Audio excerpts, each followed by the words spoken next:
Namaskar, good evening everybody. I am Sandeep Edgetech from Sandeep Edgetech.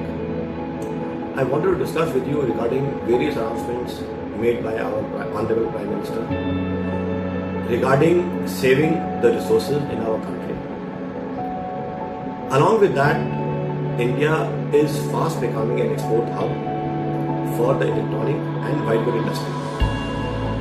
If we talk about the electronic industry, today we are at an export of almost $40 billion and the target of the Indian government is $200 billion by 2030. That opens a big market for us, for India.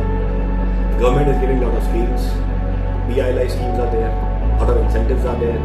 So I think the next boom is going to come in this country of ours and we should be ready to harness it, to manage it and make ourselves bigger and expand, and the sky is the limit for our